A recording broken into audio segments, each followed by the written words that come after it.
Welcome to the Wednesday, December 3rd, 2025 meeting of the Gloucester Conservation Commission. Time is 5:30. Start with a roll call of commissioners. Member Cook. Sergeant. Here. Member Terry. Here. And Member Jackson. Here. Hi. First item on the agenda is administrative briefing. Do you want to announce that Rob Gola is officially resigning? Yeah. Long time commissioner, long time co-chair of the commission, Rob Gola, has resigned from the commission. I believe he was here for many years or something. Yeah, not far from that. Yeah.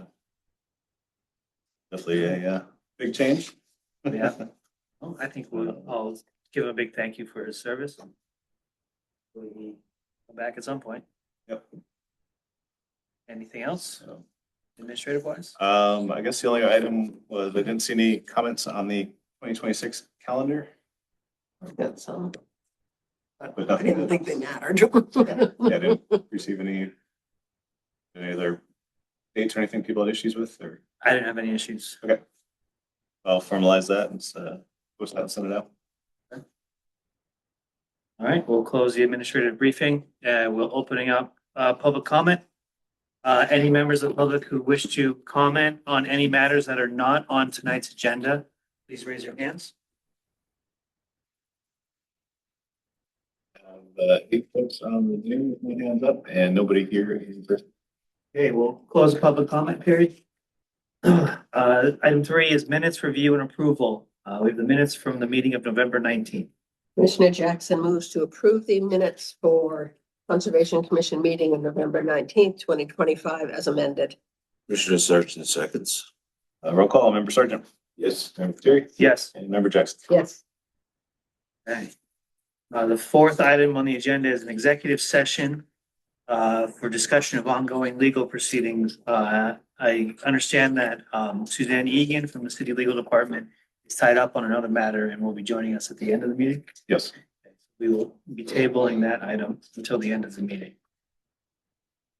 Fifth item on the agenda is emergency certificates. EC 25-04 for Alewife Brook and Babson Reservoir from the City of Gloucester DPW for vegetation removal along a section of Alewife Creek to mitigate water quality issues in the Babson Reservoir. Siobhan Callahan is joining us now on Zoom.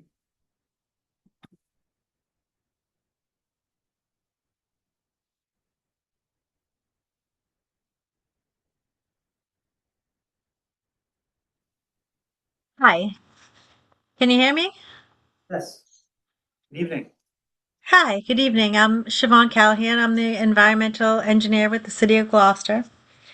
And we're having some water quality issues over at the Babson Reservoir. I'm not sure how many of you know, but at this time of the year, or usually a little bit earlier in the year, we swap from one side of the city to the other side for the drinking water. We have 2 drinking water treatment plants. So we're swapping over to Babson treatment plant, and there's some issues with elevated turbidity, manganese, iron, low alkalinity, low pH, high color, and high natural organic matter. So I want to start by, I apologize, I'm at home and that's my dog barking in the background. I want to start by doing some small clearing around the Alewife Brook in the back, which is which flows naturally into the Babson Reservoir. And then as we do that, I want to add some more things like a turbidity curtain going forward, and then come up and have a plan for, like a 3-year plan to do more and more work to make the Alewife Brook flow better into the Babson Reservoir so that we can use that reservoir as intended. Right now we're mostly using Goose Cove or actually 100% using Goose Cove water because of the issues with the Babson Reservoir. Okay, thank you. Guess we'll open it up for public comments. Do we do some emergency certificate? You don't need to. Okay. If you want to. Okay, do we want to do commissioner comments then? Sure. Roll call comments, Member Sergeant. You mentioned a number of things that seem to be more in a management plan. This is an emergency cert for something that needs to take place immediately. So I'm guessing that's removing some of the vegetation in Alewife Brook. Yes. And I'm wondering if that's going to be by hand or by mechanical methods. Are you going to be using heavy machinery or? No, for the short term and for the emergency cert, it'll be hand removal, Okay, you know, thank you. with hand tools. Thank you. Member Terry. Yeah, what's the expectation after this sort of immediate work? Are you going to be filing another notice of intent for more kind of long-term improvements? Yes, this is something that we'll be working on probably every year, you know, continuously so that we don't get to this point again. We're looking at the possibility of adding a turbidity curtain near where the creek flows under the railroad bridge and into Babson. We're looking at doing some limited clearing, some vegetative, like dead. Sorry, I'm lost my place for a second.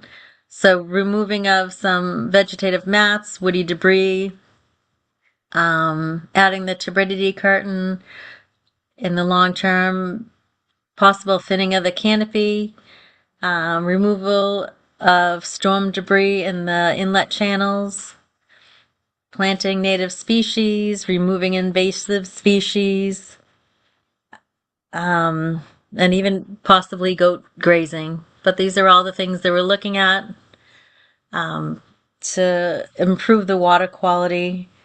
We're looking at also adding a second solar bee to the Babson Reservoir.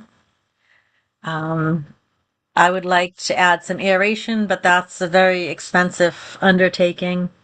So we're going to do what we can before we spend that much money. Okay, so what's the scope of work for this short-term emergency work? Is that just vegetation cutting? Yes. Clearing of, you know, things that have fallen in. When I was out there on, I think it was Tuesday, actually Monday, sorry. There's lots of debris, dead branches, leaves. It looks like someone had cut up some wood and that was floating, like square pieces of wood, tons of leaves, some vegetative growth that's growing up, that I think grew up mostly because of the drought. You know, it grew in different places. So we'll be doing some of that clearing for now until we nail down a little bit more and get the long-term approvals for more extensive work. Okay. When do you anticipate the NOI coming in? You have a month? Yeah, the emergency cert is good for 30 days. Yeah. Um, And she knows that. Yeah. Still on? Yeah, I'm here. So when is the next meeting? The 17th. 17th. And when do I need to get information in to go to that meeting? This morning. Okay. So I guess we'll be one more meeting out. Okay, January 7th. Yes. I don't anticipate too much work happening, you know, over the Christmas break anyway. Yeah, the emergency search should take you through the end of December. For some reason, the NOI is not submitted at that point, and there's still some emergency actions that need to take place, you can always come back. Back to the commission. Okay. Okay. And if anyone wants to come out there with me and take a look, that's fine. Let me know. Okay, thank you. Are we ready to ratify this? Yes. Okay, Commissioner Jackson moves to ratify emergency certification 2504 for Alewife Brook, Babson Reservoir, vegetation removal. Commissioner Sargent seconds. Roll call, member Sergeant, Yes. member Lettieri, Yes. and member Jackson. Yes. Okay, thank you very much. Thank you. Have a nice night. Okay. And now we move into continued business. First item is NOI 0283077 at 37 Massasoit Road. Item has been previously continued to the meeting of January 7th, 2026.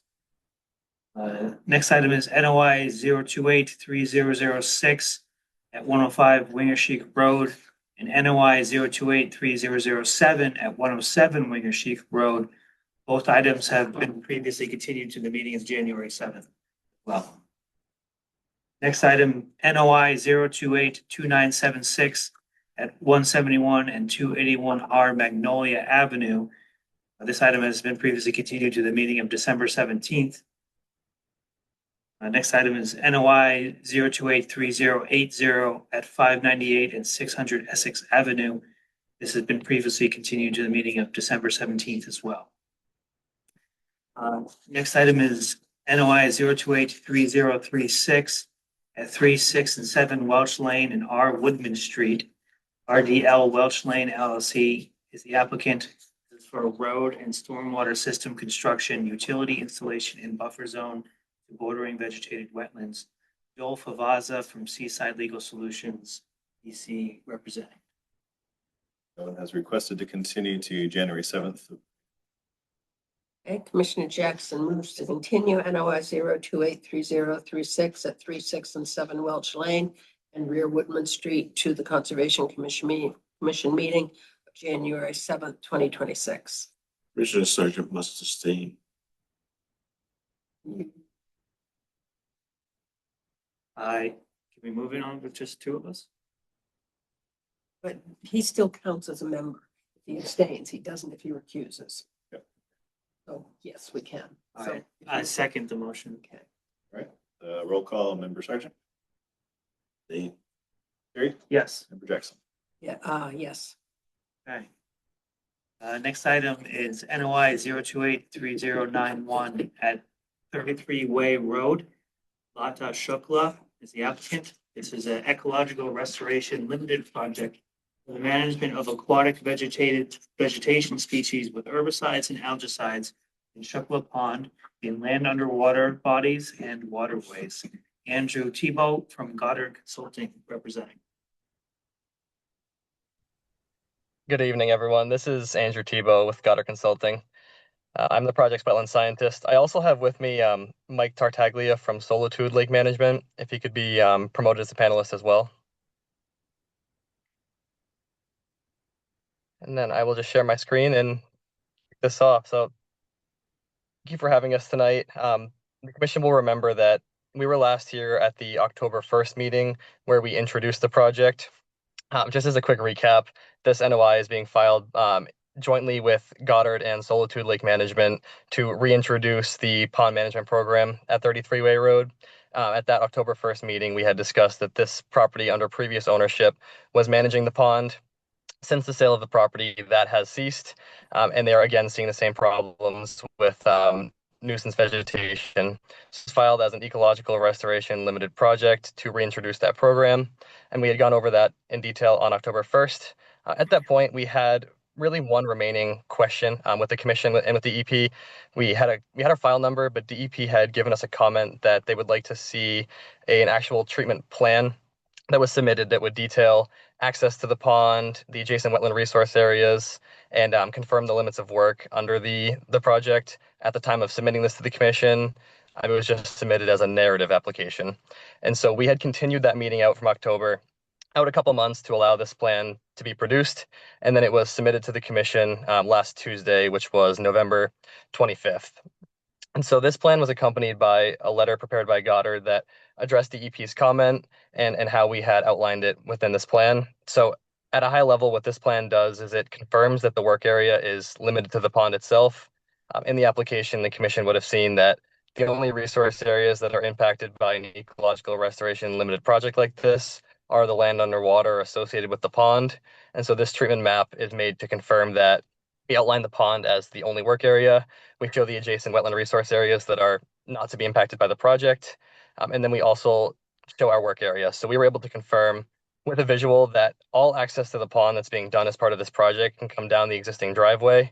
Once they get to the house, they can access the pond through the lawn. So there are no additional impacts beyond what was included in the notice of intent. But this was submitted fully to address the comment provided by DEP and to address the remaining comments of the commission. So we believe with this submittal that we've addressed the remaining questions on this, but if there are any remaining questions on either this map itself or the application as a whole, myself and Mike Tartaglia from Solitude are both here on Zoom. Okay, thank you very much. We're going to take public comments and then commissioner comments. Please hold your answers to the end. We'll get through all the questions and then make a note of anything that you need to answer. So with that, any members of the public who wish to comment on this project, please raise your hand. Good evening. My name is Mary Jo Montanino, and I live at 22 Way Road in East Gloucester. And I'm just concerned about the wildlife in the area. We have deer, we have pheasants, we have skunks, and all the usual squirrels and so forth. So if there's a application to this area, is that going to reflect on the birds and the wildlife that are presently longstanding residents of that area as well? It's a very large area. Okay, thank you. We'll go through, make sure we get them to answer the question, but we're going to go through any other public comments and commissioner comments as well. Thank you. Any other questions from the public? Please raise your hand. No other hands up in the room and none on Zoom. Okay, we'll do commissioner roll call comments. Member Sergeant. Thank you for the supplemental material. I suggest that if the homeowners wish to limit nutrient loading, a more extensive vegetated buffer, maybe a grassy swale around portions of the pond, to be explored. Thank you. Sure. I have one question about the culvert and sort of the stream at the southern end of the pond, specifically where it drains to and whether it creates a risk of any herbicides or algicides migrating to other bodies of water or resource areas or having any impacts on wildlife. Member Jackson. I have no additional comments. I appreciated the extra information. Hey, Mr. Thibault, please take your time now to answer the questions. We have one question from the public and then two matters raised by the commissioners. Absolutely, yeah, we're more than happy to. I will let Mike Tartaglia jump in. He is actually the applicator that works with Solitude. So the question about the pesticides being used or the herbicides being used in the local wildlife, he's more than fit to answer that question. Thanks, Andrew. To address that public question, every herbicide and algicide that Solitude utilizes is EPA and state registered. They do not have any negative impacts on wildlife. And to mitigate this risk even further, Solitude uses a diluted sample of all products, diluted with the pond water on site, to create a mixture that's more suitable and less strong, I'll say, than a average dose. We also follow all label rates and requirements. So we have not, in our long history, ever experienced, especially terrestrial animal issues while using these products. Okay, thank you. We had a question about a vegetative buffer around the portions at least of the edge of the pond. It, Yeah, go ahead. yeah, it's absolutely a good recommendation. We can certainly uh, request this of our client. However, the client is the one at the end of the day that will make the decision on whether to move forward or not with that specific part of the project. But that is certainly something we can recommend to them. Um, Regarding the culvert, we have not really. We've been working at this project for at least, I want to say, the last 10 years. I've been a part of this project for 5. Um, and we haven't noticed any downstream effects of wildlife or habitat issues from our treatments. The management program has been initiated successfully for the past 10 years at least, and we look forward to continuing that work with your approval if granted tonight. So we can certainly look into that if that's something that the commission is concerned about, but we have not had any reports or issues over the past 10 years at least. Do you know where that culvert and that little tail in the bottom, like where that ends up? Me personally, I do not. However, that is something I can certainly research and get back to you on. Okay. Yeah, I guess I'd like to sort of know what the endpoint is of that and if it's possible to do any sort of water testing sort of at the other side of that to see if any of the herbicide or algicide products are present in the water that's leaving the pond. Is that something that you guys typically test for? Yes, we do water quality testing all the time in our field of work, both within treatment zones and downstream of treatment zones. It's absolutely something we can add into the management plan. Right. I think I'd like to see a condition for water quality testing downstream of that culvert, with the results to be reported with your annual reports to the commission. Just so we can sort of see if there's an issue of any herbicide products or algicide products that are sort of leaving this treatment. Understood. It'd be like 24 hours after the application. Yeah, yeah. And is that a good time frame? Is 24 hours a acceptable time frame for reporting and testing results? We typically collect anywhere from 24 to 72 hours after treatment zone. I find in my personal opinion that 48 hours offers the best reading of any residuals left over. It allows for the chemical also adequate amount of time to be taken up by any plants within the actual treatment zone as well. So that is certainly a doable time frame, but anywhere between 24 and 72 hours after the fact is acceptable.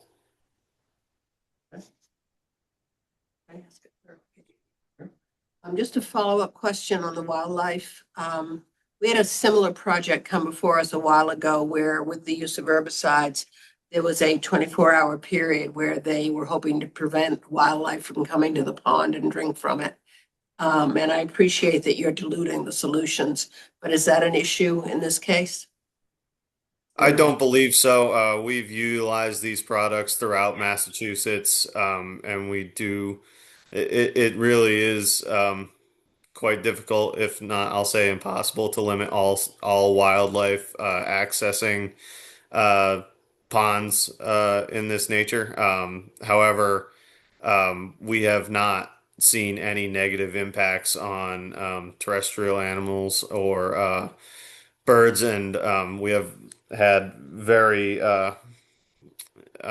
little experience with any sort of negative impact on wildlife as a whole. Okay, thank you very much. You have any follow-up questions? No, thank you. Do you have anything or?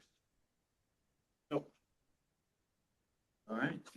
Are we ready to move with that condition added? Yep.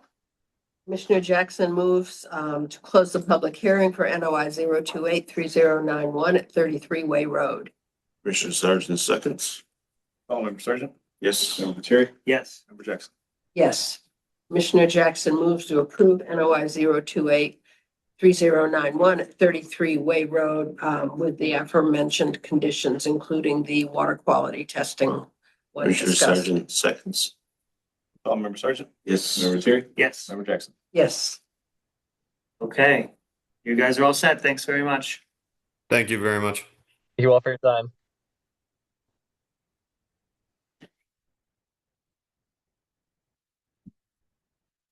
Next item on the agenda is NOI 0283098 at 50 Essex Avenue.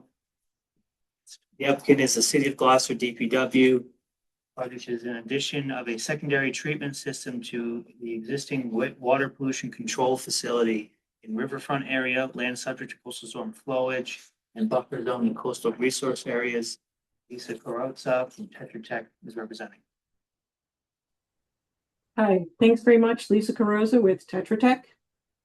Just want to share my screen. So at the last public hearing, the commission asked us to look into if there are any invasive species on the site that we could look to remove.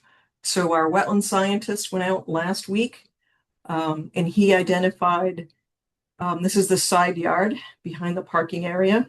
This is Essex Ave right here. So it's adjacent to the street.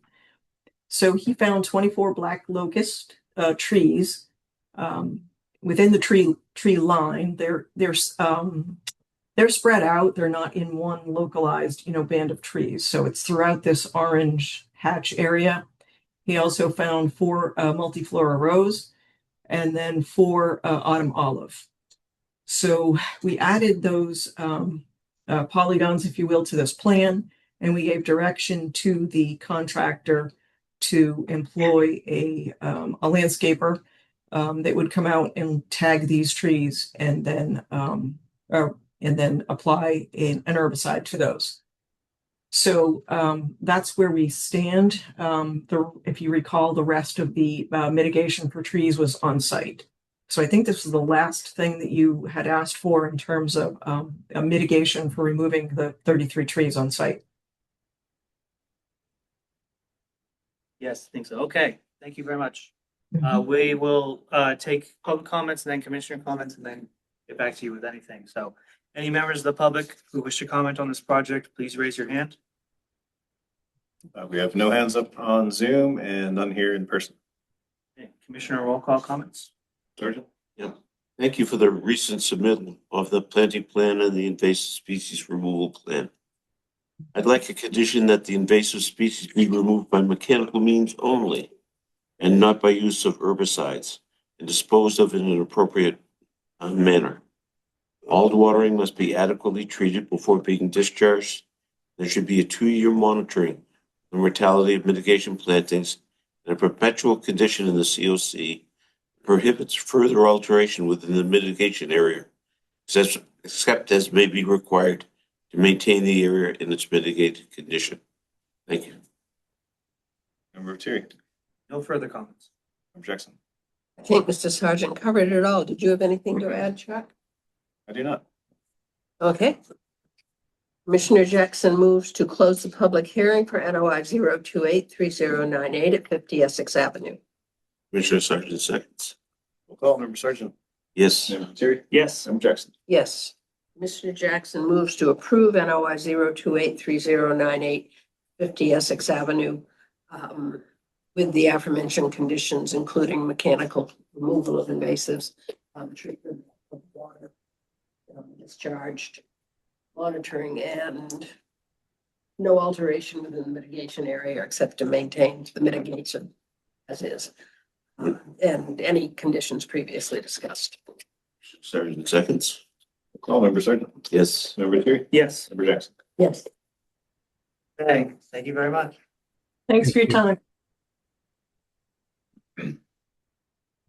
Next item is an ANRAD 028 with no DEP number. Was assigned, it's 3101. Okay, DEP number 0283101 at 1117 in R Dory Road. The applicant is Brian Maloney. This is an abbreviated notice of resource area delineation. Greg Hockmuth from Epsilon Associates Incorporated.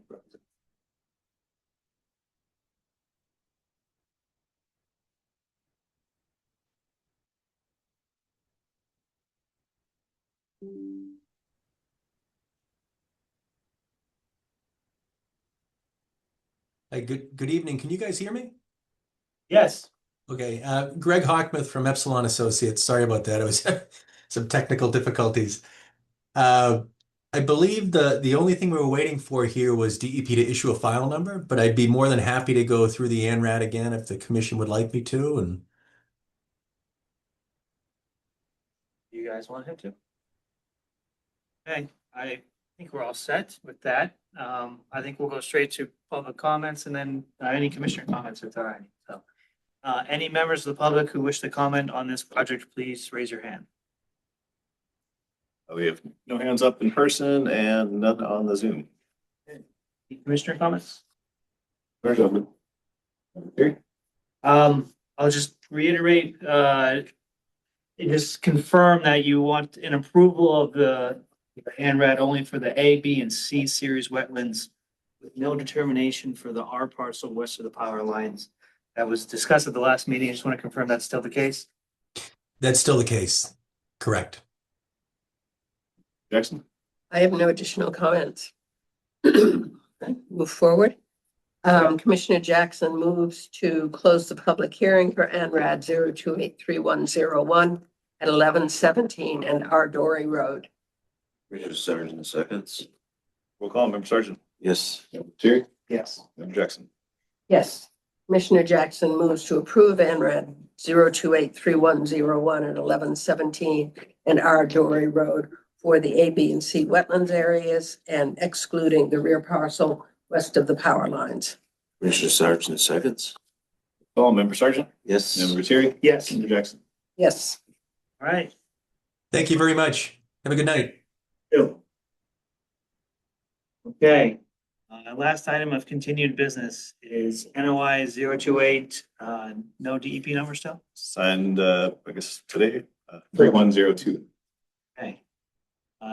NOI 0283102 at 492 Penny Lane.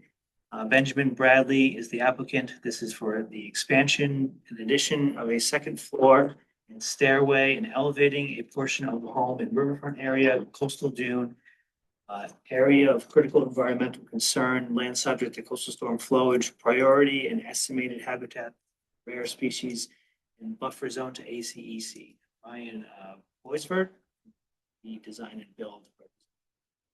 Matt McGowan representing them for.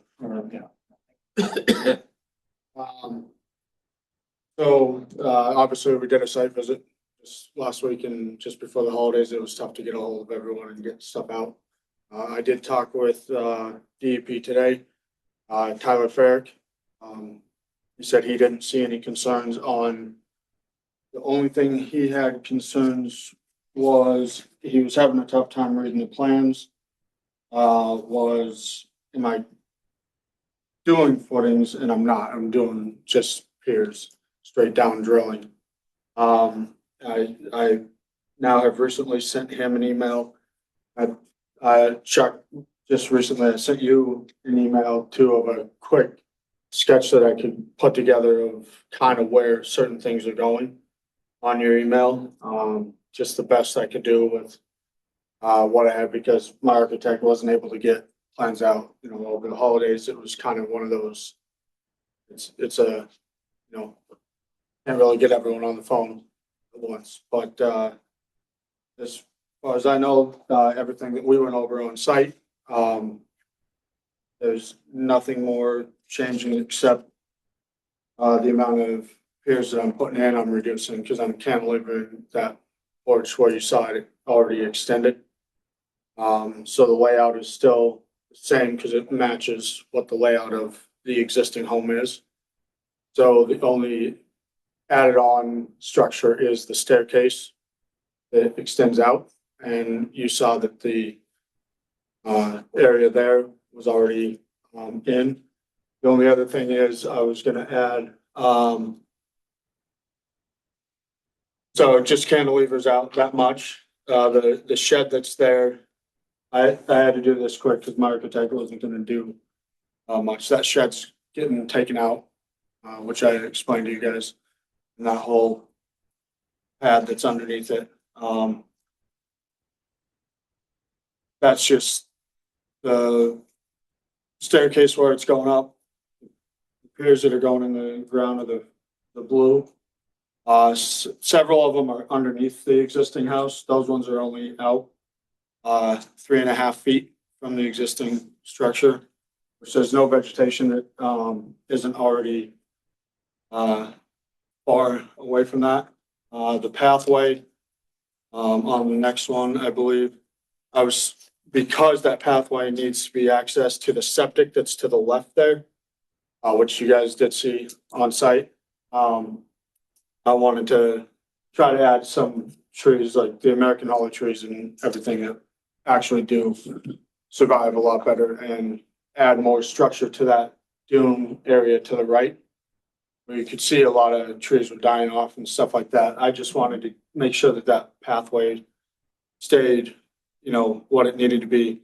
Because planting dune grass every time they come in to do the 3 services that they do a year, they come in with their lines, they do what they do, and there's no other way to access it except right up where you guys saw that path. So doing dune grass again, it would just get ruined every time. So I figured if I line the pathway with more structured trees, especially the American holly, because they last and in salt life and everything else, especially out there.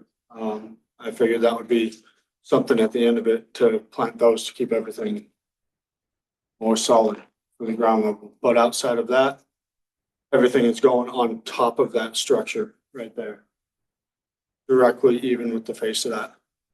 So there's nothing really changing except those small areas. So that's, but DEP, they asked, I am still having stuff drawn up so it can be uploaded to everything. But Tyler called me today. He said, I don't see any reason why that I can't issue a number today. So he gave me that number. It was like 1:30 this afternoon. So I mean, that's what I was waiting on, trying to get a hold of them. I've called them since last week, since we met, and then they finally got back to me today, this afternoon. So it was like, okay. So that's kind of what I sent him to, and he was fine. Okay. All right, we're gonna do public comments and then commissioner comments. Any members of the public who wish to comment on this project, please raise your hand. Let's see. We have no hands up on the Zoom and none here in person. Okay, commissioner comments? Member Sergeant. I have no comment, but I'm curious what happened at the site visit. Member Terry.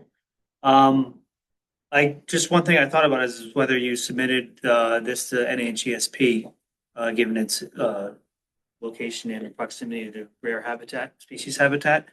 So we're gonna get through all the commissioner comments and then you'll have a chance to answer. Site visit was super helpful for just seeing the site and seeing the layout, seeing what's existing there and the location of where the work is going to be. I didn't see any sort of big concerns coming out of that. My big concern was just getting a plan that showed all the resource areas drawn on it, and in proximity or relative to the work that's being done. So I don't think we have that yet. So, I mean, we're still gonna need to see that, and we may, depending on what happens with NHESP, I'm not sure if they need to take time to review this as well. Member Jackson. No, I also feel that we need the plan with the resource areas on it. That was mentioned by DEP as well. And I have no further comments. Anything, Chuck? I believe it was submitted to Natural Heritage. Is that right? know the box is checked on the NOI, but we haven't heard back from them. I can reach out to them and see. Yeah, they may have time of year restrictions on work, depending on what species were there. It might be a plover area, so usually can't really do any work from like April. June. Or so kind of generally in that time frame. So I would hold off until we get feedback from NHSP and that plan as well. I think we talked to you about wouldn't be any additional of the lattice being put on the expansion areas there. Yeah, when you put those plans on, you kind of mimicked what was there. The lattice isn't gonna be on there because it's gonna affect the work that's gonna be done. So it's not gonna, I'll be taking that out anyways. So that won't be a concern, because I'm not gonna add further out with that. That'll just get my way anyways, so. Hey, you want to go out to the next meeting then, December 17th? Yeah. Okay. Commissioner Jackson moves to continue NOI 0283102 at 49 Two Penny Lane, the Conservation Commission meeting of December 17th, 2025. Commissioner Sargent seconds. We'll call Member Sargent, Yes. Member Terry, Yes. Member Jackson. Yes. Okay. On to new business. Really quick on that. Yes. So what are you guys waiting on from, a lot of stuff got submitted today. Obviously, that was a quick turnaround on getting that number, but what else are you guys waiting on so I can get on the phone and make those calls? The plan with the delineations on it. Yep, which they did get, that's why they're supposed to be sending that out too. But that was all.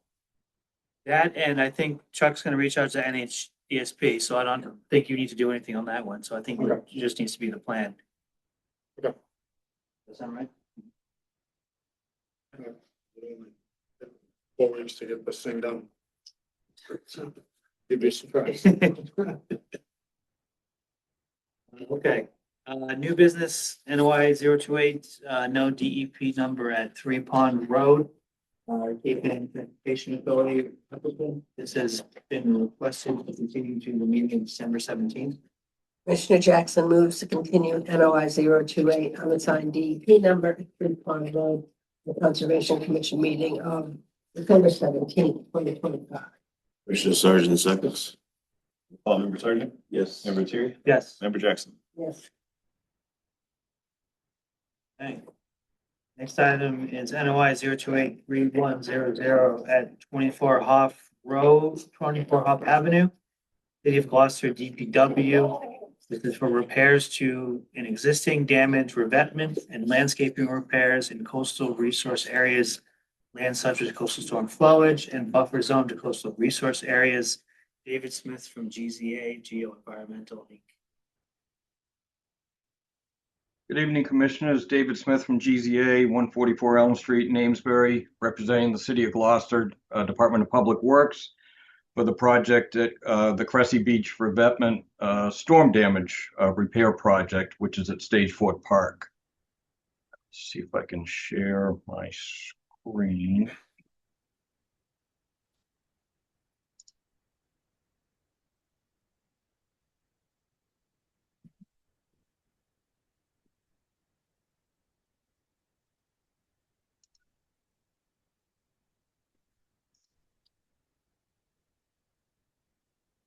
You see my screen okay?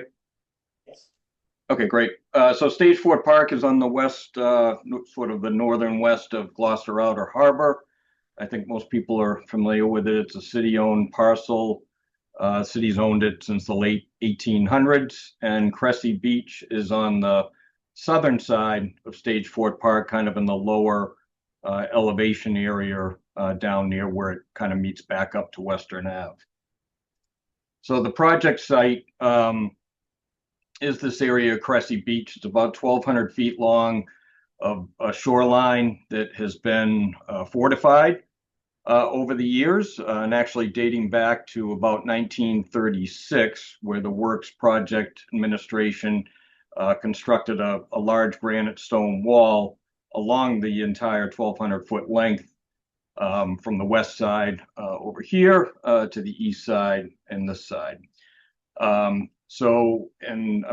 Don't know quite the history from 1936 to the early 1990s, but in the no-name storm of 1991, that seawall got destroyed. Pretty much most of the 1,200 feet was compromised. I think the total length was about 1,000 feet. 200 feet of that 1,000-foot stretch that got destroyed during the storm over on the western side was rebuilt as a wall, and the remaining 800 or so feet was reconstructed as a stone revetment to the same height as what the wall was. And then the slope behind it was filled because it had scoured all behind the wall once it was compromised and eroded some of that shoreline. And then basically was loam and seed, and I actually have pictures from that 1995 construction that occurred after the 91 storm.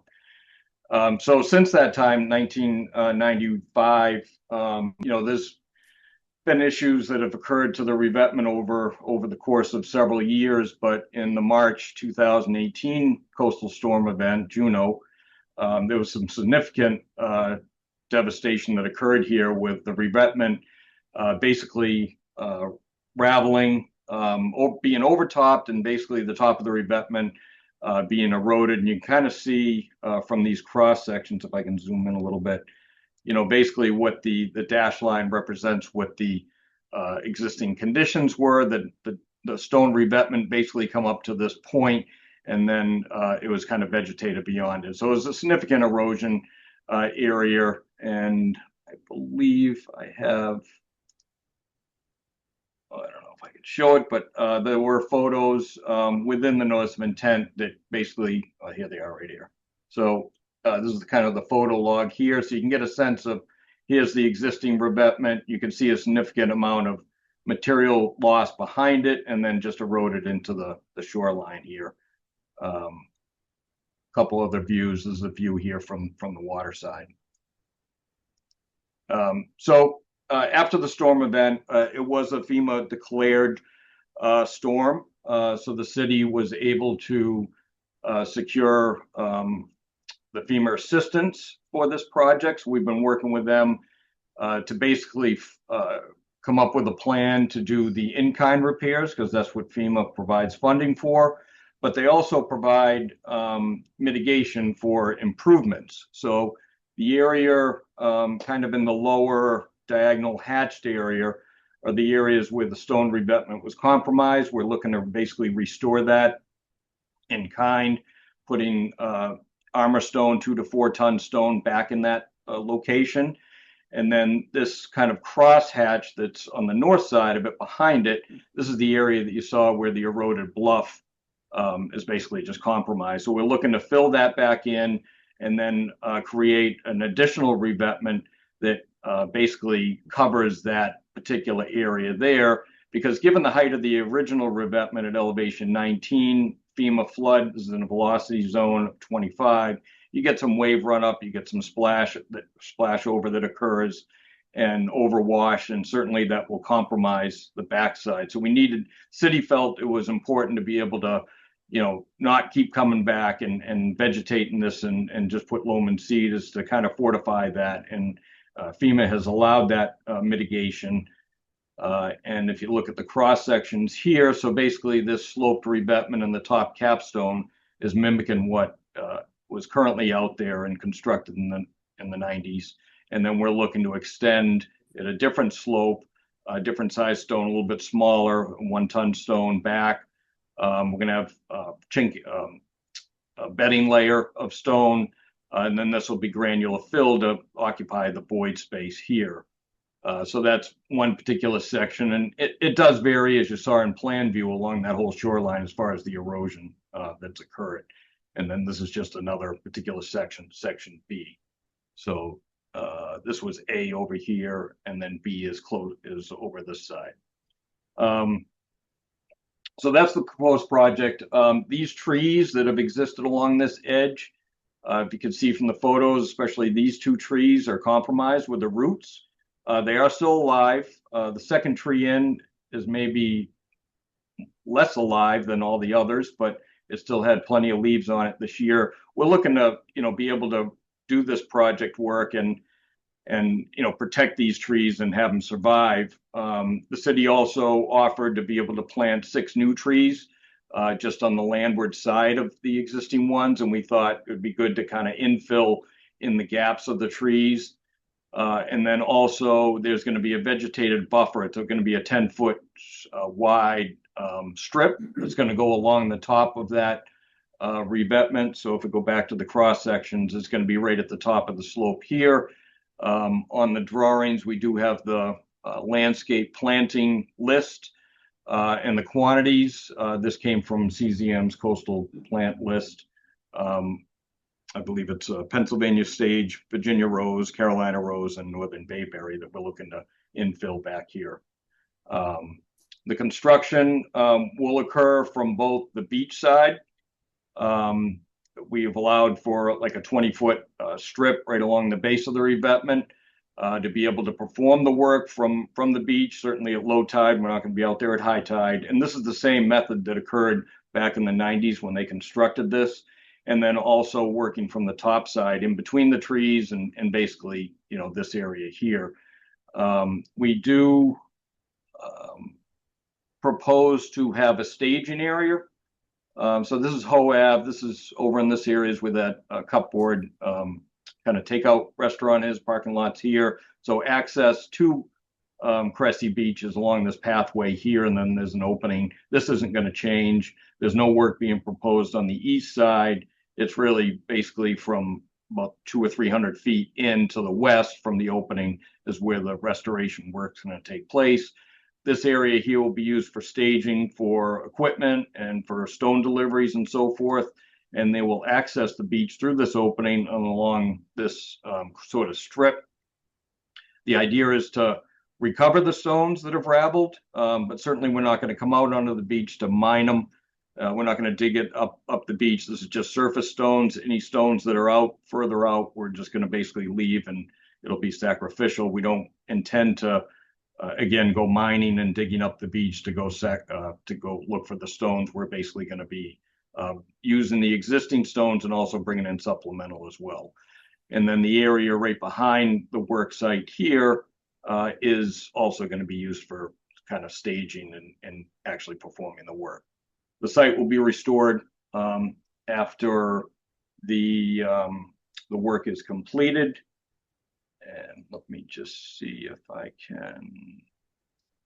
Okay, so these are actually photos. Believe it or not, I think I took them in 1995. Strangely enough, it's that long ago. But this is when the project work occurred, when it went from the granite stone wall to a stone revetment. So you can see basically we had equipment on the beach side. Again, this was done at, kind of low tide. Seems like the tide's coming in here, but it was high and dry. And then work also occurred from the top side as well. Back to the drawing. So that's basically the project in a nutshell. We did receive a comment through Chuck from Catherine Glenn at CZM, and she had some questions regarding the coastal bank delineation, the performance standards. So there is a coastal bank at the site. That's no doubt about it. This is a vertical buffer protecting, this park area behind here, and obviously the road further back, a couple hundred feet back. Because of the fact that it has been fortified for over 90 years, we don't consider this being a sediment source to the beach.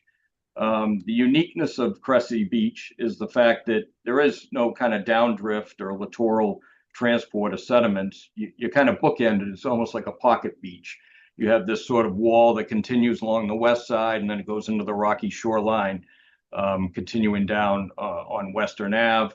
And then on the east side is that sort of where it kind of rises the grade up into Stage Fort Park and ledge outcrops here. So you don't have a whole lot of, sort of transport of sediment.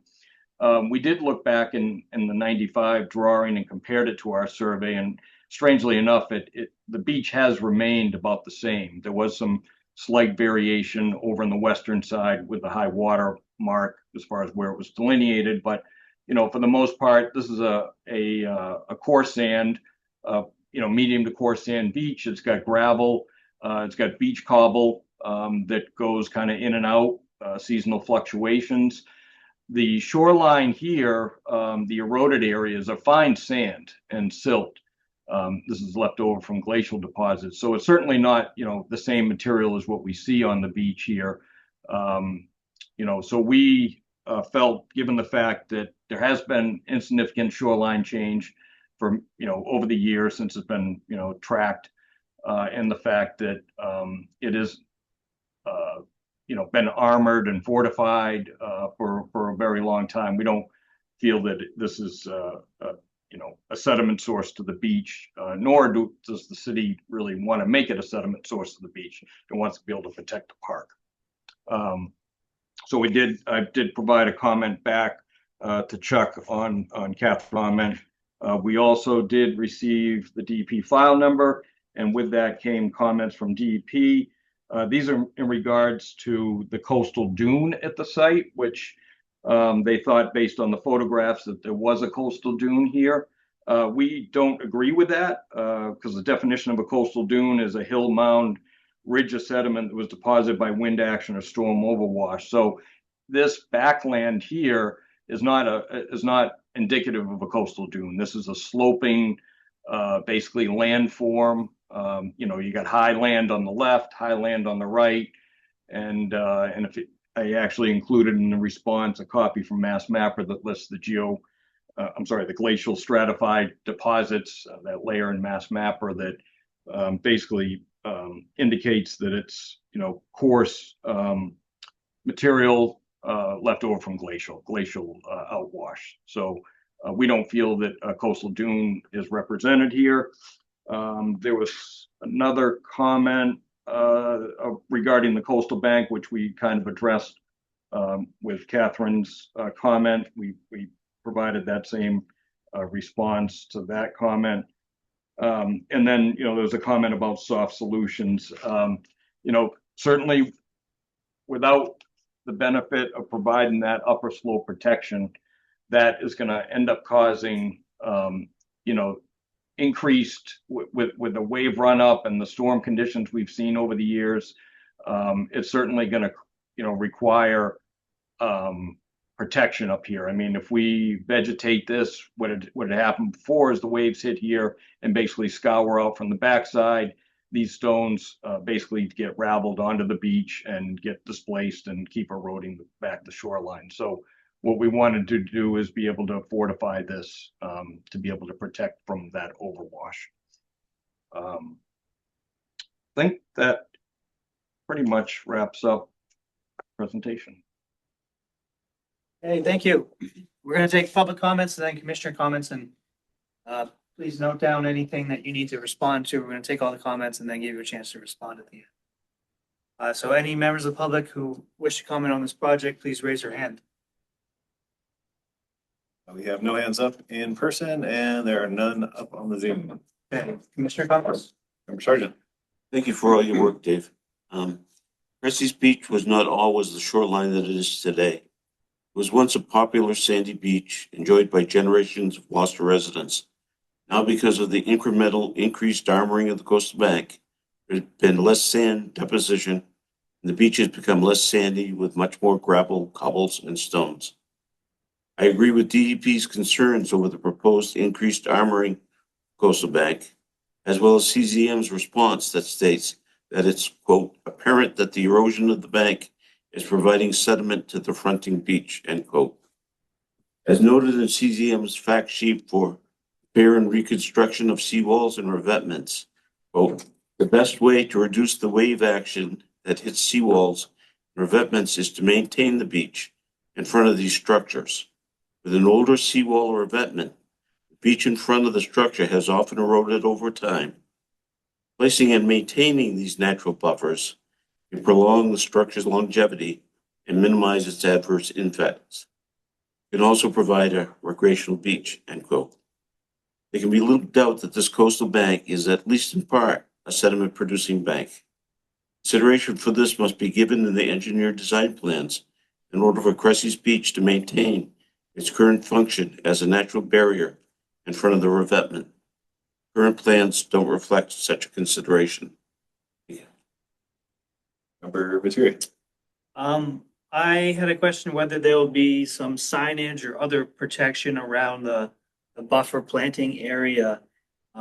This is a highly trafficked area. I wouldn't want, there to be intrusion into the buffer area that sort of kind of kills the plants off and reduces the effectiveness of their function as, the overwash protection. So I'm wondering if there's any kind of fencing signage or anything that could be put there to sort of limit activity from intruding into that area. I'd also like there to be a continuing condition to maintain the plantings in that buffer planting area. Member Jackson. I have no additional comments. Chuck, what is your input on this? I guess, yeah, I have similar questions on the erosiveness of the bank. Obviously, if it was not erosive, we wouldn't need a revetment at that location. I understand that the city doesn't want to lose the park there. Wants to limit the amount of the ability for that to keep eroding. I don't know if you guys looked at any kind of beach or bank nourishment to kind of compensate for the loss of any erosion to the beach. I think that was suggested too by CZM. Their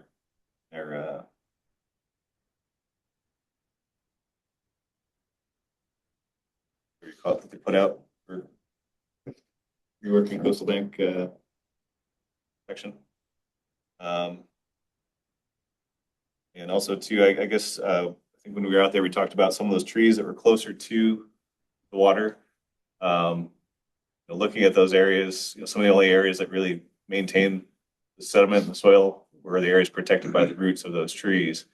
So I guess if some of those trees were to not make it after this, I think it could help to plant some trees closer to the resource area there too, to kind of stabilize up there.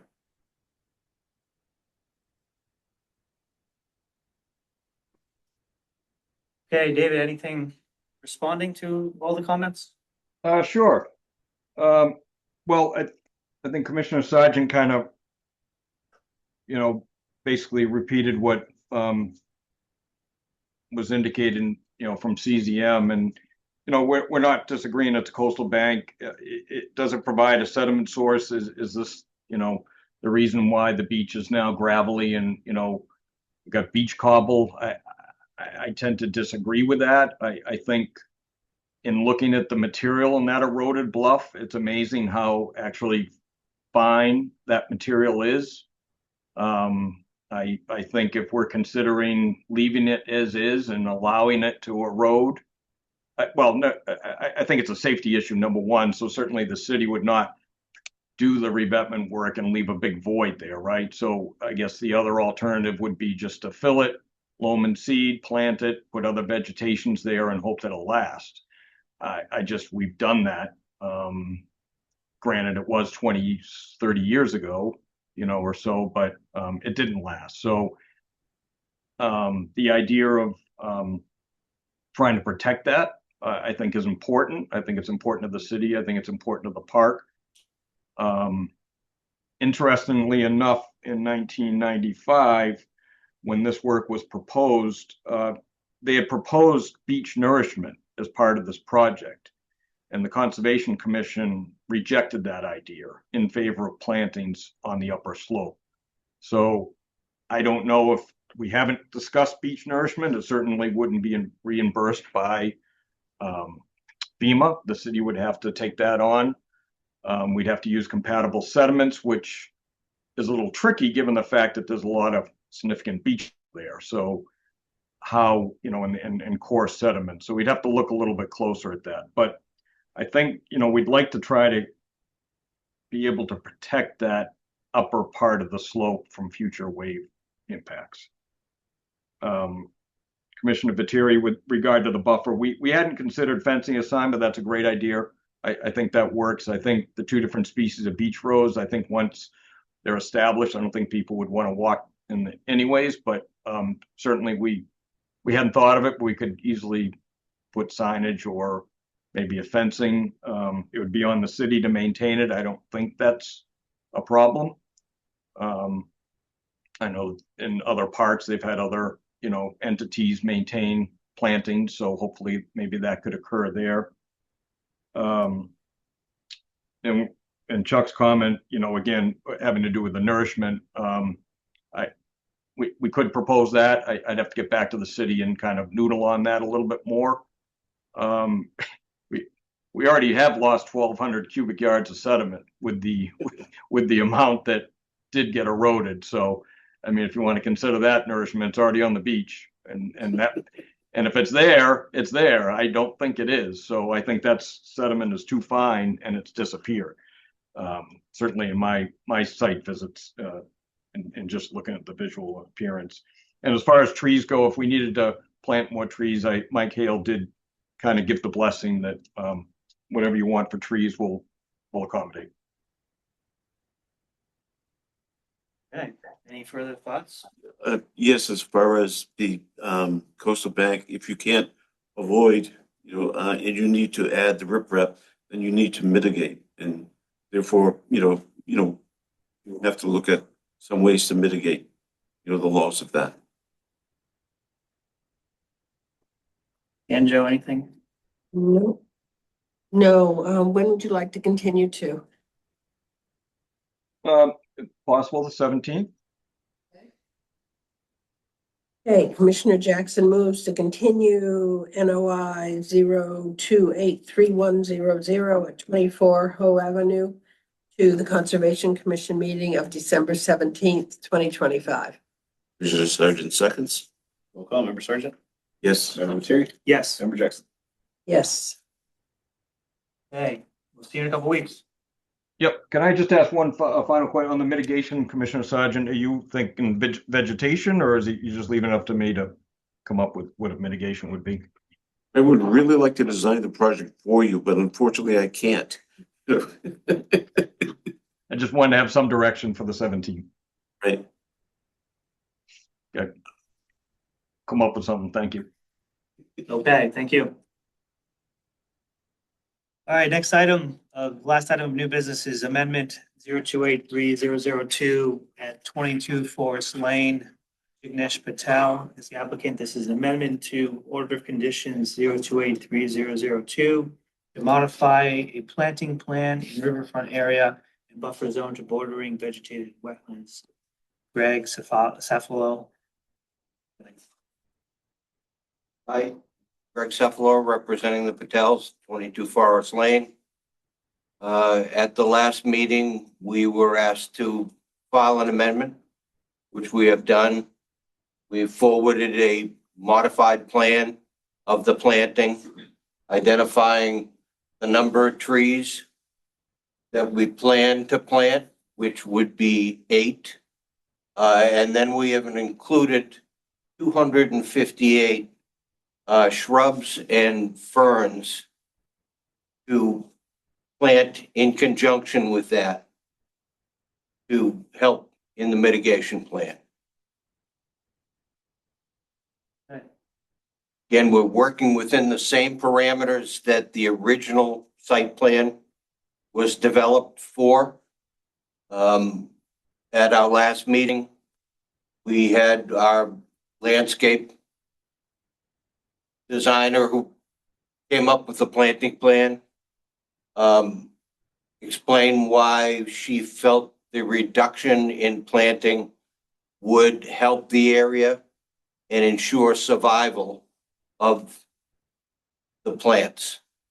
We've planned to provide irrigation for those areas so that this stuff will be watered regularly.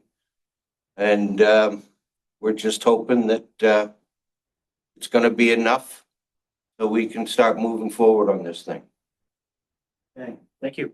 We'll take public comments and then commissioner comments. Any members of the public who wish to comment on this project, please raise your hand. We have no hands up on the Zoom and none in person. Commissioner comments? Member Sergeant. I'd like a 2-year monitoring for the mortality mitigation plantings and a perpetual condition in the COC that prevents further alteration within the mitigation area, except as may be required to maintain the area in its mitigated condition. Member Terry. No further comments. Member Jackson. Just a question.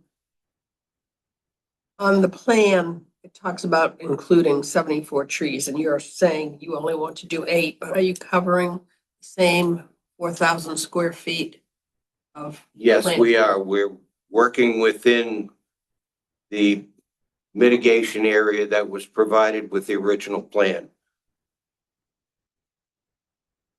Okay. Chuck, anything? I guess the one question I had, I know on the left-hand side of the driveway where you have just a strip of the blueberries, there's quite a bit of recruitment of, I believe, white pine. Looks like probably be in the hundreds, a bunch of small ones. Are those going to come out to plant the blueberries or going to work around those?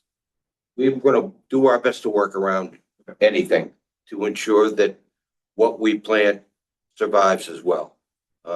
That's the whole thrust of this, is to make sure that what we plant will grow in perpetuity.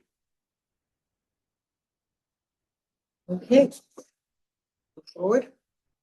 Yep. Commissioner Jackson moves to close the public hearing for amendment 0283002 at 22 Forest Lane.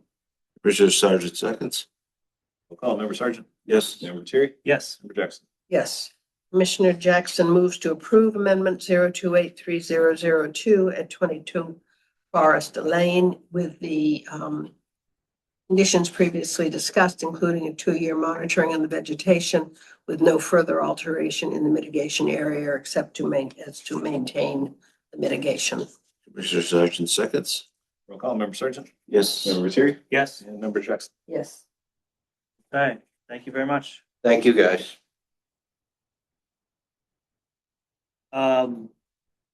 Yeah, Suzanne's here. Do we want to do executive session or go through the certificates of compliance and violations? I don't want to interrupt you. Next items are certificates of compliance. First one is RCOC 028-933 at 3 Welch Lane, ratification of an unissued certificate of compliance from 2016. Commissioner Sargent must recuse. I don't think you really need to go anywhere. I think it's one of our first Joel-free meetings. I believe he is still supposed to submit a plan showing where he believes the proposed permanent markers are supposed to go. I think he's going to submit some additional materials for that, as well as the NOI that's previous in the agenda. Which Okay. has been moved to January 7th. Yep. All right, so we'll continue that to January 7th. We need a vote to Maybe just continue. table it. Yeah. Table it till then. Okay. Next, certificate of compliance is our COC 0282831 at 41B Winger Sheep Road. And so I believe it was the last meeting that the commission determined that the last remaining element was having that pedestrian only sign installed along the pathway to the beach. The owner is going to take care of installing that and let me know once that has been installed. At that point, they'll come back and license the COC. Are we just tabling that one too? Yep. Third one is RCOC 0282917 at 169A East Main Street. Yes. Mr. Dunn is here to talk about that. I will just bring up the plan briefly.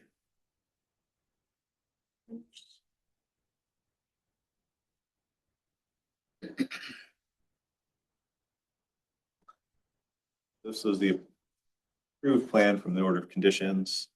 There was proposed 26 trees to be planted. Slope kind of heading down towards the harbor. The majority of the area is supposed to be planted with native grasses as well. Just a smaller area up towards the roadway that was going to be lawn.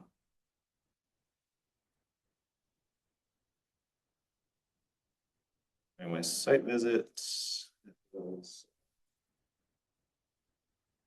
Yeah, pictures? Yep. Found to be pretty much mostly sod planted there, so.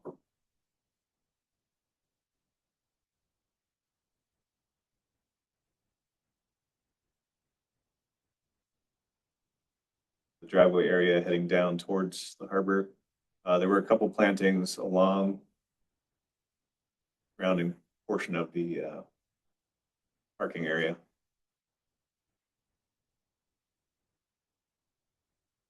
Looking up from the harbor structure, but as you can see, there's none of the trees have been planted, and it's sod grass rather than native grass. You might want to. Well, good. Are you Mr. John? Yes, I am. Okay. So I guess we'll hear you on it, on the matter. Oh, yeah, my name's Phil Dunn, project manager and property manager. This was an elongated project through last year, and really just got finished up in the last month. So in such late in the season, we felt that our landscaper felt that planting some of the trees they wouldn't make it this late in the season. We definitely do have plans to build to install some arborvitaes across the back of the building there. But the other plantings, we had to change the site plan significantly, and the retaining wall there is filled in with small plantings and shrubs. But with the retaining wall, we literally only have small triangles of sod deep enough to take anything. So it was going to be unrealistic to try and plant any larger shrubs in those areas. The grass sod was a later decision, and we do have plans to put in some grasses, some more taller grasses. But really, the way we had to change the site plan and give access for DPW, I think in one of the other pictures you see from the water side there, Chuck, if we can go back to that picture. We had to maintain access to a drain manhole cover there for the sewer easement, drainage easement for DPW, which is there. So we had to barricade that around, protect it. Otherwise, we have to build that up another 4 or 5 feet and raise the manhole cover as well. So we needed to give access to the lower lot, we call it, for DPW. So we had to turn this route around, and then that sharpened the elevation there from the lower lot up. And so we wanted to cover that with riprap. We did put in additional significant drainage. We had to accommodate our neighbor at 165 East Main Street.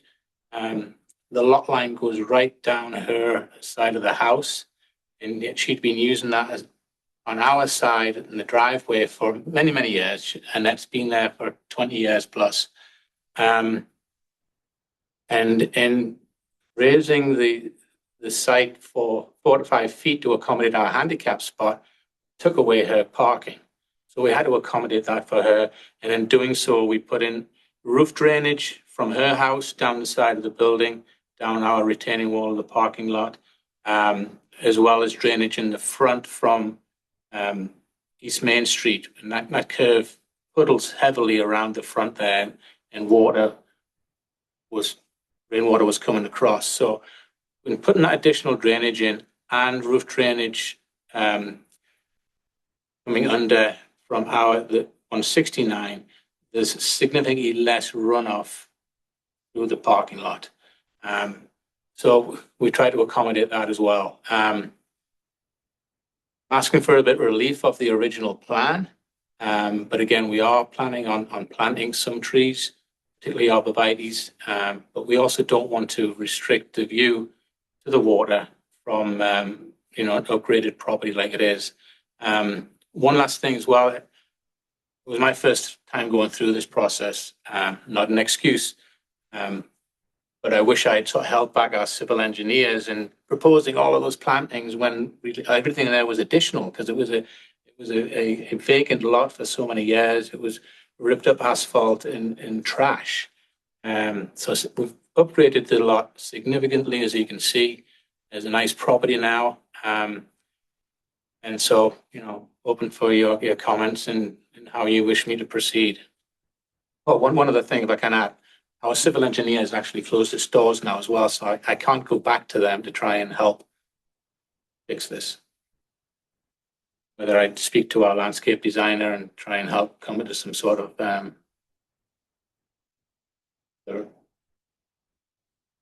opportunities, or where we can fix what you were looking for originally. Okay, you want to do roll commissioner comments? Sure. Roll call. Member Sargent. I believe you have to, abide by the conditions of, the NOI. I think that's it. Jerry. Few questions.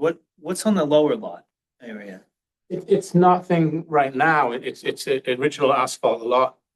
It's this common ownership between 169 and 159, which is Atlantic Fish and Seafood, the factory. Is that part of the original project to do anything there?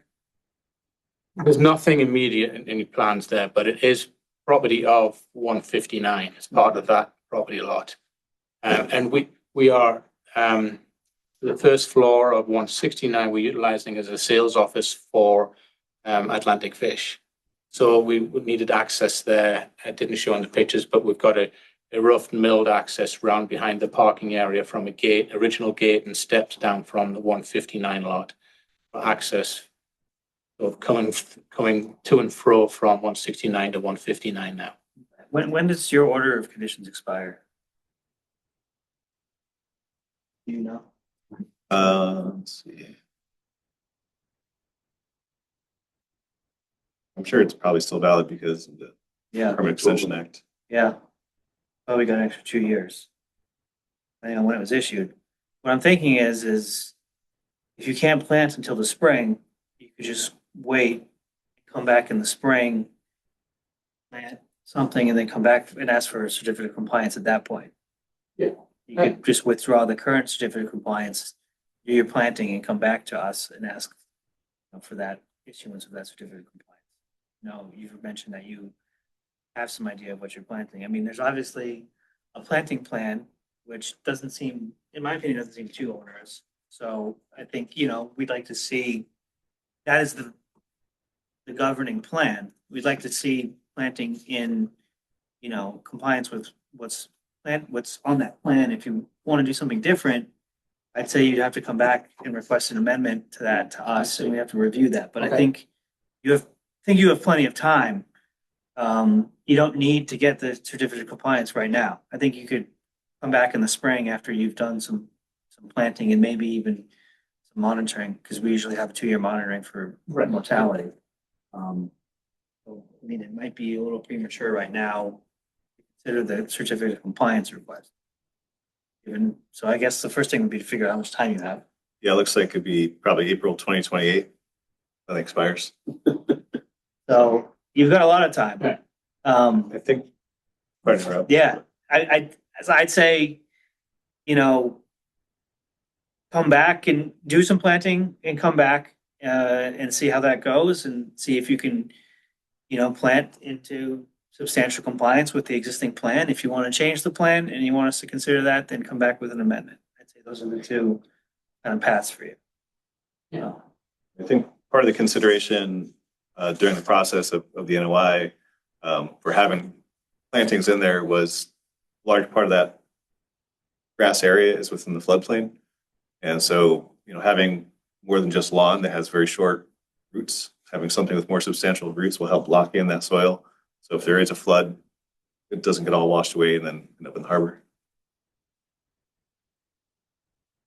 Fair enough. I appreciate that. I was anticipating, feedback there, so I wasn't understanding wasn't going to get it this evening. So I just wanted to be here myself and speak to you directly. Yes, and I agree with Mr. Viteri, took the words out of my mouth, basically. But I want to emphasize, please, if you decide you want to change what you're supposed to be doing, come in before rather than after. Right, yeah. The one who heard just before you was an amendment for a planting plan. So that'd be the process. I see. Yeah, all right, fair enough. Thank you. Would you like to withdraw the request right now? Yes, yeah. Withdraw the request. Need a motion for that. Need a motion on that? Make one. Suzanne says yes. Commissioner Jackson moves to withdraw the RCOC 0282917 for 169A East Main Street. Commissioner Sargent seconds. Roll call, Member Sargent, Yes. Member Terry, Yes. Member Jackson. Yes. Okay, I will pay time. thank you. And I think Chuck is available if you have any other questions as well, too. Moving to violations, first one is EO 2408 at Whistle Stop Way. Permitted clearing of vegetation and bordering vegetated wetland and buffer zone. Mark Arnold, Goddard Consulting, and Eric Swanson from Corliss Landscape and Irrigation representing. So they have finished up the Phragmites removal that proposed for this season. They basically wrapped up all their activities until the spring at this point, and I have requested that they provide an end of the year summary report. Working on that. The commission like them to come in after they submit that to a meeting. I don't think they need to, if we don't have any questions, probably. just Receive wanna- it, we'll see. Yeah, receive it and review it and see if there are any questions.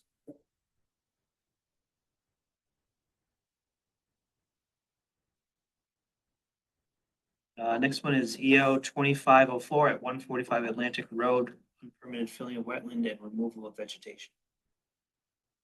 Do I need to leave? Is Mike here? Don't believe so. I don't see Mr. DeRosa or anybody from DeRosa on here. Hold on. Okay.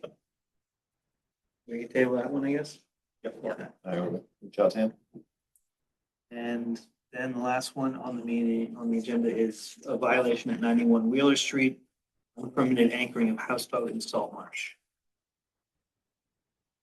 We have people. James Marshall. Okay. All right, how do we want to do this? So basically after the last meeting, we issued a violation letter to both James Marshall as well as the homeowner, or the presumed property owner, and asking that he come in to commission meeting.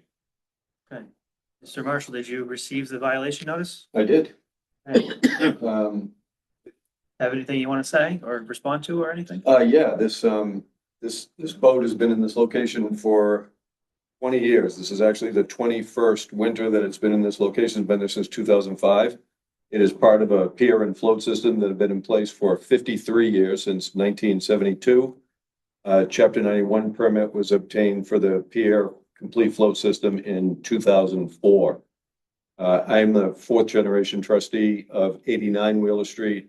My family also owns 87 as well, both waterfront pieces of property. Both have float permits. 87 has a 10A seasonal permit, and then I have the Chapter 91 at 89. In addition to the storage of the floats and the gear there. In the 1990s, there was a 36-foot Novi on a cradle on the marsh there. Remnants of that cradle are still there. 70s and 80s, 24-foot wooden boat in a cradle there. no remnants of that left. And then in the fifties and sixties, my grandparents and great grandparents, I don't know what the boats were, but they were pretty large because there's still the remnants of a big railways there, which is part of what I use to justify the Chapter 991 permit because of all the gear that's been there in the past. Back in the 2007 to 2009 timeframe, I had meetings with the Conservation Commission, myself, David Dirt Murray, some other homeowners had received letters from the Conservation Commission about storage of gear on the marsh. My houseboat at the time, I had just obtained a couple of years before and was one of those photographs, so I was notified as well. Had meetings down at the Harbor Master's office with the Harbor Master, then with Jim Carquette. David Murray was there. I'm not sure if Mr. Sargent was there representing Shellfish or not, I don't remember. But a bunch of areas were identified where we could store our gear. There were some stipulations about time when the marsh grass was dormant. The actually bigger issues were not about my houseboat at the time, but they were more about the commercial storage of stuff that was kind of adjacent to people's property, and an understanding that the owners of the adjacent property would have responsibility if that stuff was not moved on and off the marsh, during that off season. The current harbor master, Chris Lucido, worked for the office at the time, and so I don't think he was privy to the details of the meeting, but he is aware of it. Full disclosure, I've been an assistant harbor master in Gloucester for over 20 years, and so I continue to work for that office as well. So the letter referred to the boat place without authorization.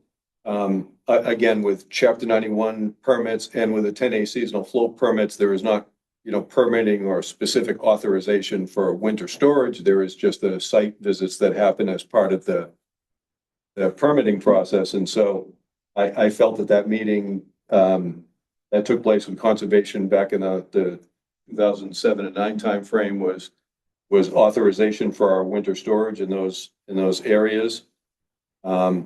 And I don't find that storage of the floats or the houseboat, which I let the mass registration expire in 2007. And again, it's part of the float system. It lives as part of that float system every year. I don't find that doing anything in violation of the Wetlands Protection Act.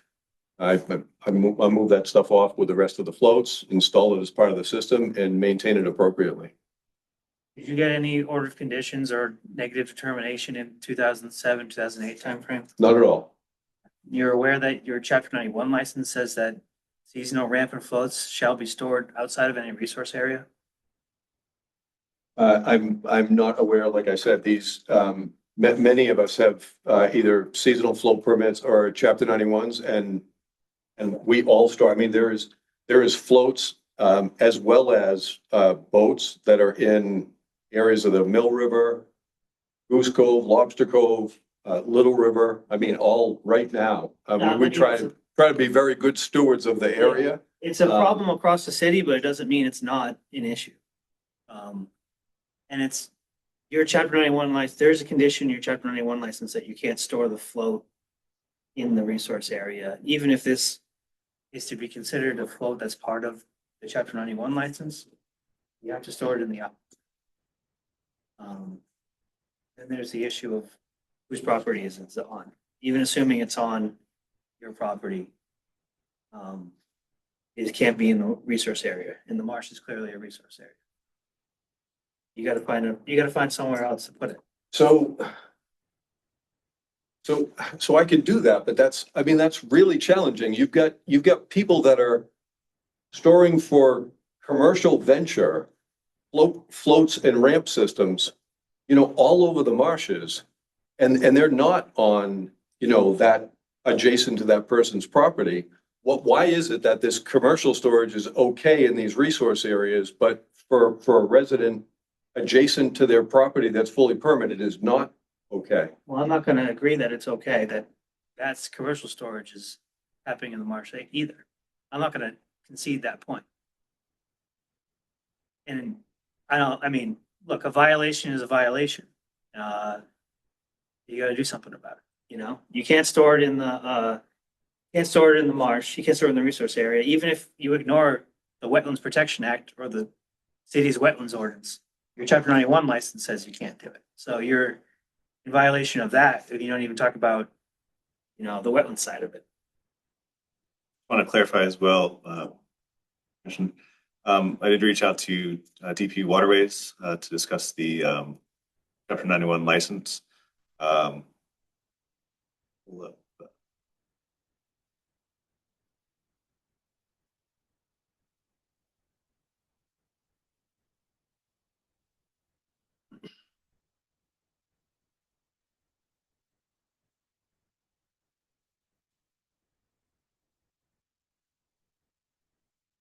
So the Chapter 91 license approves two 16-foot floats. And currently there are 4 16-foot floats. So 2 of these floats are not permitted under the Chapter 91 license. I'm sorry, there's only. Excuse me, I'm talking. Oh, sorry. The boat float is not permitted under the Chapter 91 license. And the ramp is supposed to be a 16-foot ramp. I believe currently it looks like about a 50-foot ramp that is there. So according to DEP Waterways, they don't believe that they are currently in compliance with the Chapter 91 license. Those additional items. And also today when I went down there, all of these floats are now tied up next to the pier and sitting on salt marsh as well. And that is obviously not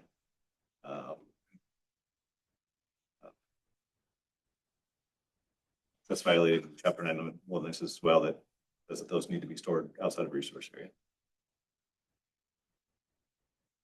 So sounds like you got some cleanup on your Chapter 91 license, but.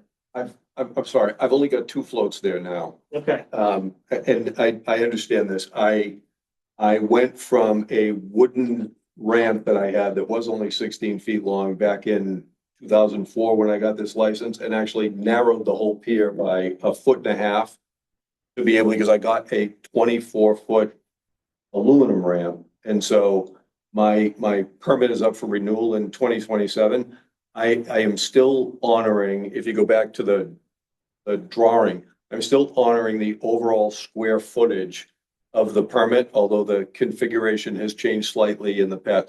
It was a 15-year permit, but I got a extension through COVID, so it's been a little bit more than 15 years now. Okay, there's still the condition that you can't store the floats in the resource area.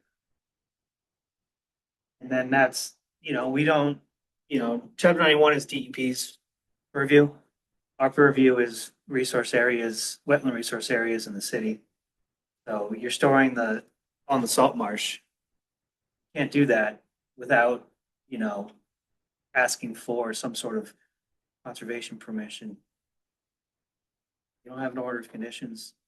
You don't have a negative determination. It doesn't sound like, even if you had one in 2007, 2009 timeframe, it's long expired now. So.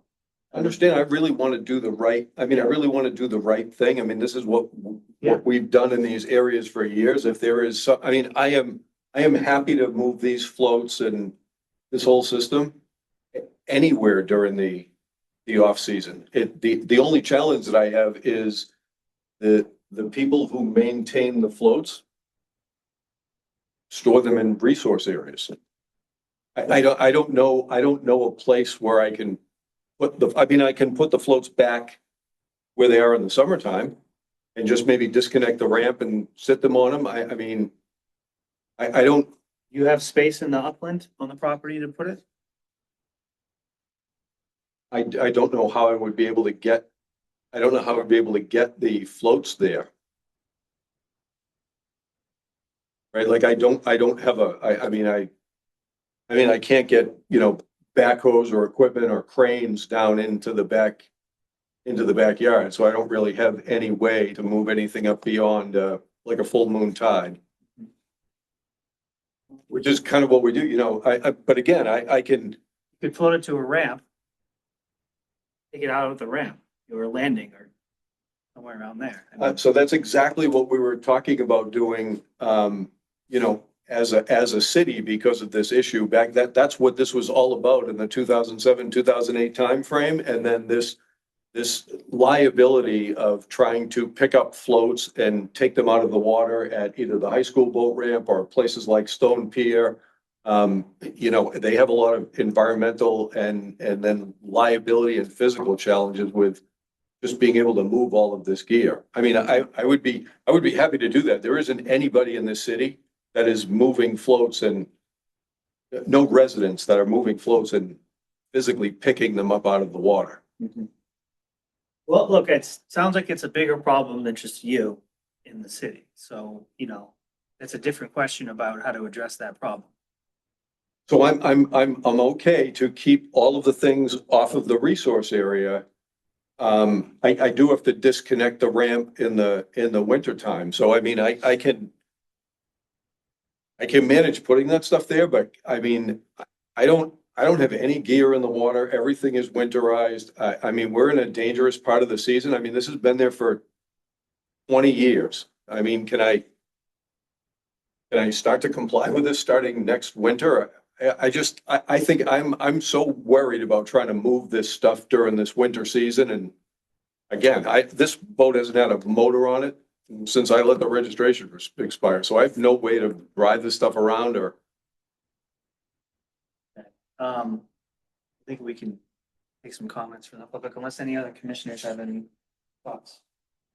I would be happy if you moved it up the Salt Marsh and kept it, you know, on the end of, you know, where you have your gangway and stuff for the time being, and then that would give you some chance for next winter to figure out a more permanent solution. But it has to come off the Salt Marsh. And there are good tides coming up. I'm not worried. I'm not worried about the tides. I'm worried about all of my moorings and things being out for the sea. Like I'm trying to be respectful of like the clamming area. And so I use all, like, you know, temporary moorings. And so I mean, I don't know. I'll do what I can. We're coming into the winter. I mean, if you're gonna force me to move it, I'm just gonna have to I'll try and get some help and you know, see what Joe Boylan and Dave Murray have available for equipment, and I'll do my best to move things around. But I mean, this stuff has been stored like this. The houseboat's been there for 20 years. The float system has literally been there for 50. I mean, I will work with the city, and you know, we had identified the point on the kind of outer part of the cove. You're looking out from my area there on the right-hand side. It's really a kind of a rocky, gravelly point. That was one of the areas that was identified for float storage. Maybe we can find a piece of that you don't consider a resource area. We actually were intending to store, you know, all of the gear there from the Mill River because it was, you know, kind of not as sensitive an area. But what we were doing previously seemed okay.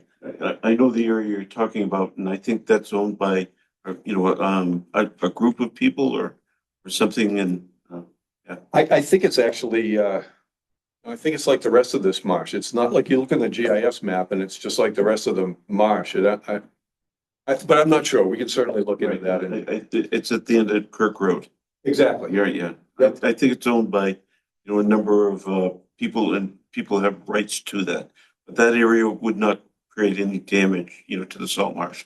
And even if temporarily it was on the Shellfish Flat, it would be temporarily on the Shellfish Flat. It wouldn't create the damage that it would on the salt marsh.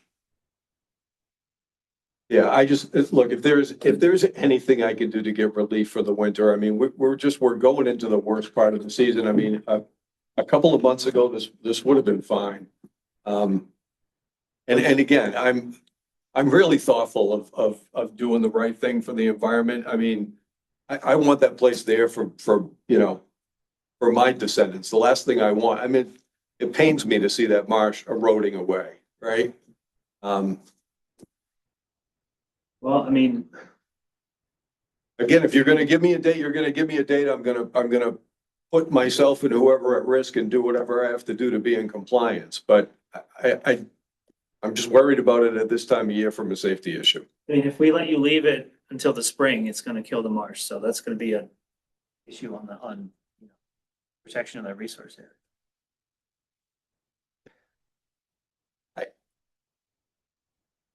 That marsh looks pristine every summer. That stuff has been there for 50 years. I mean, I understand what you're saying. But that marsh is recovering great. Look, I would rebuild the pier a little bit higher to allow more grass to grow under it. I see all the new piers being built 6 feet off the ground. My chapter 91 is for a pier that's 3 feet off the marsh. I'd be happy to modify things during the renewal to try and do better things for the environment. Can you move it like soon, this winter, like in the coming weeks? I mean, it depends Is on it feasible to do that? Gonna move last night. It depends on the weather, right? It depends on the weather. I mean, I've got a job. I couldn't have moved it last night. I'm working. It's during the week. I mean, I'll do what I gotta do. Okay, well, you gotta move it. So, I mean, do it. It's pretty simple. I don't think any of us are gonna, let you keep it there. And you have a violation that's ordering you to remove it. So if you can do it, take the time to do it. I appreciate, what you're saying from a historical viewpoint, but our marshes are under more threat now than they have been in the past. There's, much more green crabs that are eating, burrowing into we have Asian shore crabs now that are also adding to that. And as well as, sea level rise, which also impacts that. So other things, that would impact the marsh and the marsh could recover easily in the past or somewhat in the past are not necessarily now. So something that we have to be really, really careful about. No, I couldn't agree with you more. I just really feel like I'm being, singled out here with this sense of urgency when you've got people commercially storing stuff all over the city of resource areas, and you're making me move something in the middle of the winter while you're letting these people make revenue storing things in the resource area and not just like, yeah. Well, whenever you say no, I can't ignore that that's not an issue, but, that's not a priority, but making me move something in the middle of the winter that's been there for 50 years is, look, I'll do it. It doesn't feel very. Yeah, I mean, look, things get brought to our attention, and this is a matter that got brought to our attention. There was a complaint from the neighbor that brought it to our attention, and it's a clear violation. The other issues that are going on in the city are probably issues, and there's probably a bigger effort that needs to be done to address those. But this is an immediate concern that's come up because of a complaint by a neighbor. So it needs to be addressed now. And I think, you can see from the aerial photographs that Chuck has found that there is damage that is done to the marsh from this. This area of grass is not growing, and that's where, the float is. That's, I think it's clear that there's an impact. So to let it continue would be to be letting an impact on the resource area to continue. Understood. I can only move, I need a 10.5-foot tide to be able to move that stuff off. So if I get it, if it's windy, you gotta give me a break. If it's blowing, it's trouble, The right? next opportunity where the tide conditions are correct and it's safe to do so, we'd like to see it move. I will absolutely do that. There are really good tides from now through Sunday, and I have highlighted them for you. And next month there are really good tides. Friday the 2nd through Monday the 5th, and I have highlighted them. Yeah, I'm a guy, had the tide charts. I know we're having the full moon tides right now. Like I said, as long as it's not blowing hard and it's not too dangerous, I'm happy to move the stuff. Right, and here it looks like you have 1, 2, 3, 4 tides that are coming up after today, until Monday. So yep.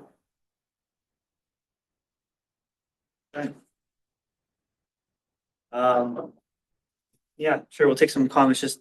Well, I say just your want to name- say, he's name saying and about, address, please, for the record. my name's Skip Frost, 91 Wheel Street. He's saying that this has been there for all these years. When we were informed that this was illegal, then we were gonna get fined because it's on our property. They were warned before this boat was put up there, that if that boat was on the marsh, there's gonna be a call made to the Conservation Commission. They ignored that call, so I just want to make that known fact that he knew about it, did nothing about it, so it's not that it's too late now. Should have been done previously. Thank you. So you know what to do. Well, guess wait till the next meeting to see an update on the situation, but you know, if it can be done safely, we'd like to see it done. Sure. And can you contact Chuck if, you know, with progress that's being made? Absolutely. That'd be great. Yeah, no problem. All right. I think that's the end of the agenda, so we have an executive session to move into. Thank you very much.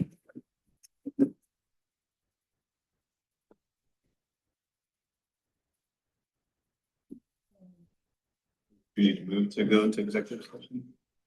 Commissioner Jackson. And let them know that we're not coming back. Yes, we can do that. Commissioner Are Jackson. you here for any particular matter? Oh, no, I'm a part for the culture counselor. And then they told me to be in the meeting and take some notes, so. What have you applied? I'm the culture counselor. Culture counselor. Oh, the cultural council? Uh-huh. Or, For the culture. For the, all the, let me show you.